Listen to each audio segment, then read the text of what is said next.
From Interior Alaska's most trusted news source, this is the Fbx Evening News. Good evening and thank you for joining us. Our top story this evening, United States Senator Mark Begich, who as expected earned the Democratic nomination to run for re-election to the seat he won in 2008, spent time in Fairbanks today. At the Fairbanks Economic Development Corporation office. Now, Senator Begich briefed stakeholders and members of the Fairbanks Tiger team regarding Eielson's selection as the preferred location for 2 F-35 squadrons. The Tiger team is a group of interior government and business leaders that oppose the F-16 transfer from Eielson. Begich credited the team following the announcement of Eielson as the preferred candidate for the F-35s. Today's meeting was the first between Senator Begich and Tiger team since August 7th announcement. There are a few hurdles to leap, but the senator is optimistic that the F-35s will indeed be stationed at Eielson. I consider them hurdles. I consider them just things we have to get done. We have to do an EIS, which will be done hopefully by fall or early winter of next year. Once that's completed, then it's to make sure there's no issues, and I doubt there'll be any issues. I don't think there'll be any issues. Then it's setting the construction schedule of what we need to invest to get Eielson ready to go. Officials with the North Pole Police Department are warning area residents of a dramatic rise in reported property crimes.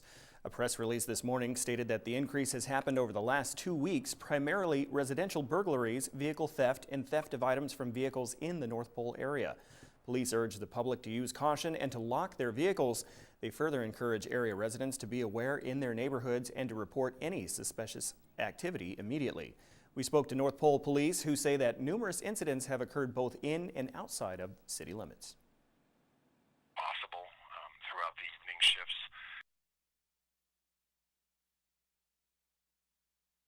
Becomes a pattern when it's a repetitive action. It's not one, it's not just burglaries. It's the 1 or 2 or 3 burglaries here or there, plus the next night there's something stolen from a vehicle, the next night there's a vehicle stolen. It's just an indicator that repetition indicates that there is a person or group of people working a specific area. Focusing our officers into the residential areas where we're seeing the criminal activity as much as possible throughout the evening shifts. A Fairbanks man accused of being one of 4 suspects in a string of thefts was arraigned yesterday afternoon in Fairbanks District Court. 18-year-old Samuel Thompson is charged with criminal mischief and attempted burglary. Fairbanks police say Thompson and 3 other juveniles were found with stolen property after numerous residents of Sophie Plaza reported that someone had rummaged through their cars. The 4 teens were later spotted near Midas, where another burglary was reported, and were taken into custody. Bail for Thompson was set at $1,500. There was a large crowd near 12th and Noble this afternoon for a rally. Alaskans for a Fair Minimum Wage hosted the event. It was also promoted by the Fairbanks Labor Council in conjunction with the AFL-CIO convention. Those taking part support the initiative to raise Alaska's minimum wage, which is ballot measure 3 on the November general election ballot. Well, this is really the kickoff of the actual election campaign for ballot measure 3. It's been going on. We started 18 months ago, filing for approval and then doing the petition signature gathering. Then we had a little hiccup during the legislative session that we survived, and we're on a later ballot than we thought, the November ballot. But this is the time. We were going to kick off at Labor Day, but this has been a great opportunity with President Trumpka of the National AFL-CIO here and President Taylor, General President, one of the largest unions in the country, to kick off here. And then All right, and we're joined now by Mike Schultz. Mike, tell us you have some good news. I got great news. Today was beautiful, really nice, lots of sunshine. It's feeling like fall. It's going to be even better tomorrow. Well, and then this weekend we're looking at temperatures right around 70 degrees each day, lots of sunshine. It's going to be fantastic. We got a lot of good things happening too. Military Appreciation Day at Pioneer Park. We have the Youth Safety Day at the Regal Cinema. So great opportunities, and of course go out and see the sand sculptures. Yeah. But right now, let's take a look at our temperatures around the interior and show you what it looks like as far as the numbers are. They're pretty consistent. As you can see, we're looking at 66 degrees for, let's go back one there. Take it back one time. There we are. There's 66 degrees for 4 weeks. It's good. It's got a mind of its own tonight. One more time. There. Stay. Well, I guess not. Okay. Anyway, there's the moon. We'll show you that in just a little bit. Temperatures are right around 66 degrees. We saw that already. And we will talk more about the great weather coming this weekend, and also what's happening in the lower 48. They got a lot of flooding going on there too. Okay. All that with weather later on. All right, thanks, Awesome. Mike. Thanks for that show. Glimpse of weather. It was a show. Thanks for that show. All right, when we come back, an Anchorage man who led troopers on a citywide chase in Fairbanks gets a plea deal. That's right. Also, firefighters prepare for their annual Fill the Boot campaign. We have the details. Stay with us. Welcome back. As part of a plea deal, an Anchorage man will serve a little over 5 years of jail time for a high-speed chase in Fairbanks that left 2 vehicles badly damaged. 24-year-old Henry Mason Jr. pleaded guilty yesterday in Fairbanks Superior Court to reduced charges of felony assault and failure to stop at the direction of a peace officer. Now, according to troopers, Mason was wanted for shooting a handgun at 2 women in an Anchorage home. He was later spotted in Fairbanks and reported to be driving recklessly. After troopers attempted to stop Mason, he led authorities on a cross-town high-speed chase, causing multiple car collisions. One of those left a driver with injuries. Mason fled on foot, and troopers located him near Spinard Builders Supply. He has been in jail at Fairbanks Correctional Center since the incident. The 35th Biennial Convention of the Alaska AFL-CIO is being held here in Fairbanks. Delegates of the statewide unions are coming together to discuss business, vote on resolutions, possibly endorse candidates, and talk about the direction of organized labor for the next 2 years. The president of the statewide organization said members are looking at a number of major issues this year. So we've got a little U.S. Senate race you may have heard of. Senator Begich is our endorsed candidate. We endorsed him over a year ago, so we'll be talking about that race. There's a minimum wage ballot initiative that we've supported or are very supportive of. There's a very anti-labor ordinance out of Anchorage called AO 37 that we will be fighting to repeal in the November ballot. And then, of course, there's a lot of legislative races that we'll be involved in. And then generally just talking about, what we can do to help serve Alaskan workers. Firefighters from Fairbanks, North Pole, and other areas will panhandle their local streets, asking for donations to benefit the Muscular Dystrophy Association. This Saturday will be the Fill the Boot campaign for interior firefighters. From 10 a.m. to 4 p.m., they will be roaming the streets of Fairbanks and North Pole with boots for drivers to put donations into. The fundraiser will help support the research and treatment of over 40 muscle and nerve diseases suffered by people living in our state. Since 2008, the event has raised over $200,000 for the MDA. Deputy Fire Marshal Kyle Green says he hopes to beat last year's donation amount. I would love to see us beat our goals from last year. We'll beat that $27,000 mark. And so empty out that change jar. Make sure you don't have any rings or any other things that might be a little bit valuable that you don't want us to have in there. But just provide that. Every cent, every penny helps find a cure for muscular dystrophy. And now it's time for this week's edition of Backyard Barbecue. On the menu, vegetables wrapped in pork. Good afternoon. I'm Dan Gilson, owner of the Charcoal Supply Company and the Pitmaster 3-Dog Barbecue Competition Barbecue Cooking Team. Welcome to the Backyard Barbecue Series. This afternoon we're going to do something. We're going to add a little bit of vegetables with a little bit of pork. We've got some asparagus here that we've put a little bit of olive oil on and sprinkled with some Lead Dog barbecue rub. And then we're going to go ahead and just simply wrap it with some bacon. Who doesn't love bacon, right? Once we get the bacon on there, we're going to go ahead and skewer this in place with a toothpick just to keep it from falling off of that asparagus. We're going to go ahead and get that onto our little grate here, and we're going to get it into the grill. This stuff actually cooks relatively quickly. We're going to cook with the regular cooking system that we normally have, not the indirect. We're going to put it directly over those coals to begin with, because what we want that bacon to go ahead and crisp up. And then later on, we're going to move it away into that indirect zone so that it can kind of cook, if you will. So from there, we have some that's already done. We're going to go ahead and take this off. And for recipes, make sure you go to Web Center 11. And here we have our already finished bacon wrapped asparagus skewers. Look for us next week on the Backyard Barbecue Series. And again, get the recipes from Web Center 11. And we'll laugh and be happy at the Backyard Barbecue. Bacon and asparagus. Wow, that looked really good. Vegetables wrapped in pork. But, I know. You didn't get that? No, I didn't. I was like, just say bacon. But the most important thing is to just get that food on this desk. I know. Samples needed. Please. Insert here.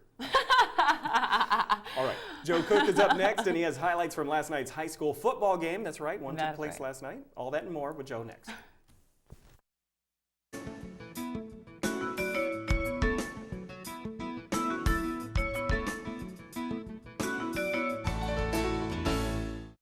Hello, Interior Alaska. Joe Cook here with your Thursday sports. We start with Wednesday night lights. The North Pole Patriots hosting the Ketchikan Kings in high school football. The first day of school featured the first home game for the Pats and the SEC conference game for both teams. Before kickoff, James Watson was honored during the coin toss as an honorary captain. The Patriots dedicated the field to him last night. North Pole's up 8-0 after a touchdown for Simi Skips, but Connor Hicks of KI gets the Kings on the board with the shifty 61-yard run. He had 3 touchdowns and finished with 161 yards, but sophomore quarterback Dew Rogers breaks for a 22-yard score on the next possession to give the Patriots a 15-6 lead late in the first. Rogers also had 3 touchdowns. Hicks, though, would score again right before the half as North Pole led 22-18 at the break, just a 4-point lead, but the Patriots, however, ran away from the Kings in the second half, scoring 23 unanswered points. DeAndre Campbell had 240 rushing yards, 84 of them here late in the third quarter. He has 400 rushing yards in just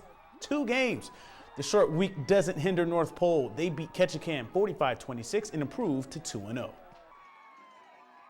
Backfield-wise, saw a lot of stuff from the middle. You know, we talked to Coach about it on the sidelines every time we came off, and we really want to try to execute the things that they give us, take what they give us, and yeah, so we just played hard and kept going hard. Well, they came out strong, and we came out strong too, but we let them get away a couple of times. We weren't playing on that, but we came back punching because that's we play the game like we were doing like a fight. You might get a couple hits, but you got to swing back every single time. That's why we come out stronger every half.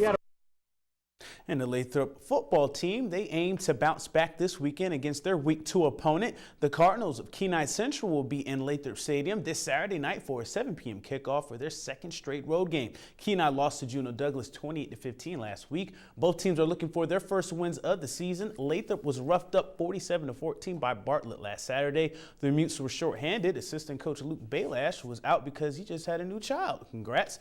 And there were some ineligible players as well. Now at full strength, they're betting on a better performance. We can't dwell on the past game. It's in the past.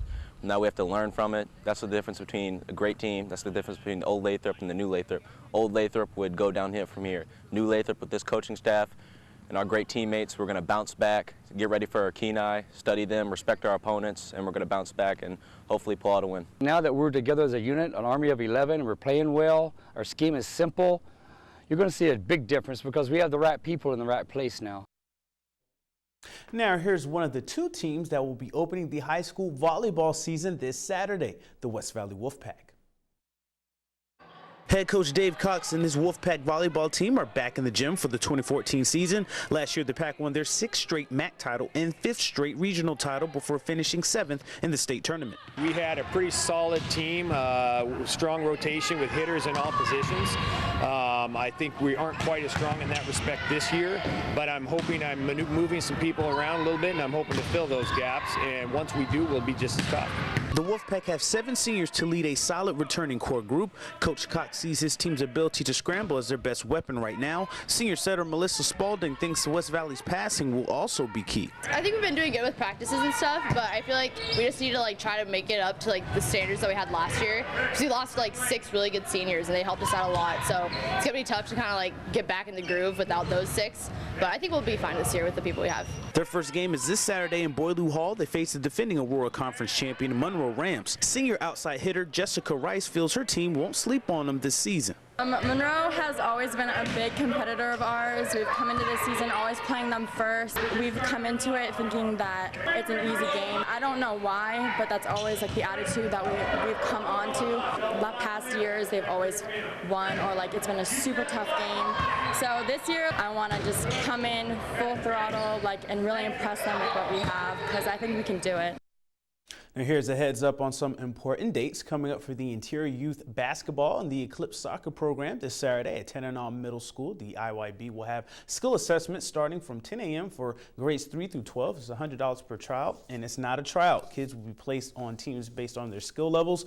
5th through 8th grade will have a winter league, and K through 2nd grade, the Little Dribblers, will be in the spring. This coming Tuesday and Wednesday, Eclipse Soccer will have 2-day tryouts for their comp soccer teams at the FYSA Soccer Complex on Wilbur Street. It's $10 to try out, and it's from 5:30 to 7:30. For more info, visit the sports page on webcenter11.com. And that's it for sports tonight. Mike Schultz is next with weather, and we'll catch you next time. Hey everyone, welcome back into the Fairbanks Evening News. Mike Schultz with you once again talking about weather. I bet you've seen this shot before, right? We had our technical problems earlier. We'll give it to you once again. This is a beautiful moon shot that was sent in by Chris Byers, the super moon. That is a great shot. All that's missing here is E.T. flying in there with on the bicycle with a little kid. And again, if you have a photograph to share, by all means send it to photos@ktvf11.com and we'll share it with the rest of the community. What's going on? Well, we're in the dark right now, but that's going to change, I think. Yeah, here we are. Hopefully, we are going. There it is. All right, one more time. We're already having some good problems tonight. All right, anyway, here's your almanac for today. The normal high 65, today's high 66, the normal low 46, last night's low 48. Record high 87 in 1977, record low 30 in 1931. Sunrise and sunset about 15 hours and 44 minutes of daylight, a loss of 7 minutes from yesterday. What's going on across the rest of the state? There's an area of low pressure sitting down across the Gulf of Alaska. Not doing a whole lot. There's bringing some clouds across maybe southeast Alaska. The showers we had yesterday out of the picture as high pressure is building in and bringing with it a little warmer temperatures. That's really good for the weekend. As far as what's going on across the rest of the state, a few clouds across southeast Alaska. Very nice, 71 degrees there at Juneau and Ketchikan. Kodiak, 61 degrees. Anchorage at 68. Cloudy skies along the Aleutian chain, then clearing up around the Seward Peninsula. Around Barrow, another nice day, 52 degrees there. Fort Yukon at 64. Lower 48 weather, once again, temperatures are very hot over the western and southwestern sections. Cooled off a little bit in Seattle for the last couple of days. Thunderstorms and rain across the Minneapolis area. Denver, 86 degrees, almost 100 degrees in Dallas-Fort Worth. And very hot once again over the Gulf Coast states. Not too bad around Washington, D.C., 90 degrees there. A few showers in New York. On the satellite and radar, you can see not a whole lot going on across the Gulf Coast states until the afternoon. Then the heating helps to percolate a few thunderstorms there. Also, we have showers and thunderstorms across the southwest, and they're once again bringing more flash flooding problems to the folks there over the southwest. And tomorrow, the hot temperatures will really be prevalent over a large area of the country over the southeast because high pressure will be setting up there for quite a while. Overall picture for this weekend, calling for the jet stream once again to be dipping down to the south, bringing cooler air to the northwest and western half, but still some very, very hot temperatures and muggy conditions over the eastern half of the country. Back to Alaska for tomorrow. Here's what it looks like. Northern sections, showers at Barrow. Mostly sunny skies for Nome and Fort Yukon.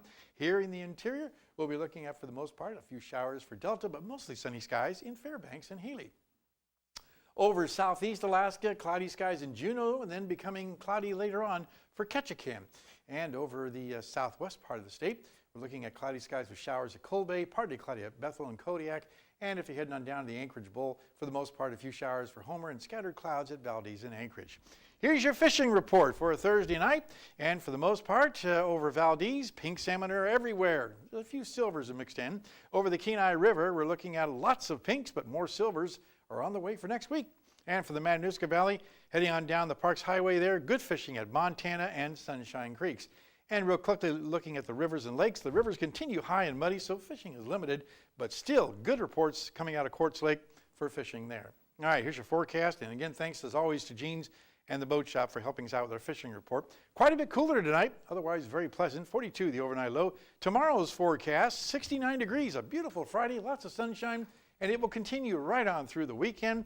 Temperatures right around 70, the low 70s by next week, and then dipping down a little bit on Tuesday, 66 degrees for the high, and also cooling off a little bit for Wednesday. But all in all, like I said, it's going to be a great weekend. Lots of sunshine, overnight lows right around 50 degrees. So the question is, Mr. Schultz, what's the capital of Peru? No. What's the question? Okay. When is fall? Because it's feeling a little bit cooler, like it's fall. We're not even talk about that right now. Yes, let's not speed that up. Darrell and I talked about it the other night. The trees are starting to turn, but we're not going to rush it yet. We're going to enjoy what summer we have left. Yes. Seeing as we didn't get any summer this year. I know what rain we have left. Yeah, no, don't say that word. Don't say that. It looks really good though. Things look really good. Very good. Thank you, Mike. That will wrap up this edition of the Fairbanks Evening News. We are glad you could join us.